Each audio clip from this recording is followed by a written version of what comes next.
झारखंड विधानसभा चुनाव से पहले क्या झारखंड में एनआरसी लागू हो जाएगा? आखिर इसकी मांग हेमंत सरकार से किसने कर दी है? जानेंगे आज की इस वीडियो में। साथ ही आपको बताएंगे एनआरसी क्या होता है और झारखंड में इसे लागू करने के बाद क्या हो सकता है। साथ ही इसका उद्देश्य क्या रहता है। दरअसल असम के मुख्यमंत्री व झारखंड चुनाव से प्रभारी हिमंता बिस्वा शर्मा ने हेमंत सरकार से राज्य में एनआरसी लागू करने की मांग की है। शनिवार को बांग्लादेश से कथित अवैध घुसपैठ को देखते हुए झारखंड में राष्ट्रीय नागरिक पंजीकरण माने एनआरसी तैयार करने की बात हिमंता ने की है। उन्होंने कहा कि केंद्र सरकार द्वारा झारखंड हाईकोर्ट में घुसपैठ पर हलफनामा जमा करने के बाद राज्य सरकार को तुरंत एनआरसी की प्रक्रिया शुरू करनी चाहिए। केंद्र ने विस्तृत सांख्यिकीय आंकड़े पेश किए हैं जिनसे पता चलता है कि झारखंड में आदिवासी आबादी किस तरह घट रही है। हलफनामा संथाल परगना की स्थिति उजागर करता है। झारखंड सरकार को एनआरसी लागू करना चाहिए। वहीं जब पत्रकारों ने उनसे पूछा कि क्या भाजपा झारखंड की सत्ता में आती है तो एनआरसी लागू करेगी, तो उन्होंने इसके जवाब में कहा कि हमारी सरकार बनने पर यह लागू होगा। मैं पूछना चाहूंगा कि जब केंद्र के हलफनामे के बाद सब कुछ साफ हो चुका है तो कल से ही मौजूदा सरकार के कार्यकाल में ऐसा क्यों नहीं किया जा रहा है? घुसपैठ के कारण आदिवासी पहचान और अस्तित्व खतरे में है। मुख्यमंत्री को सख्त कदम उठाने चाहिए। आगे बताया कि केंद्र सरकार ने 12 सितंबर को झारखंड हाईकोर्ट को सूचित किया था कि राज्य में अवैध बांग्लादेशी अप्रवासी रह रहे हैं।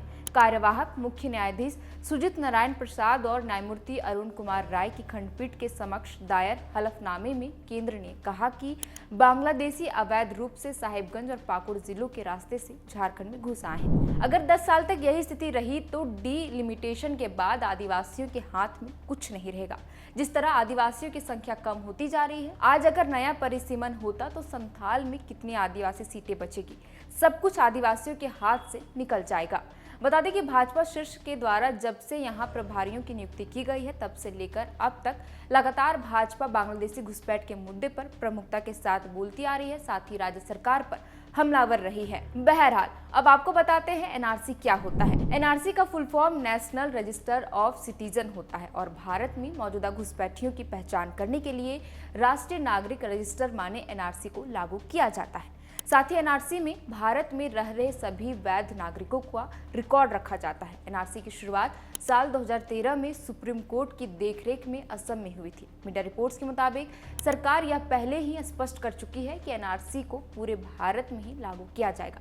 हालांकि असम के अलावे किसी भी राज्य में एनआरसी लागू नहीं हुई है अब तक। अब बताते हैं आपको कि एनआरसी का उद्देश्य क्या होता है।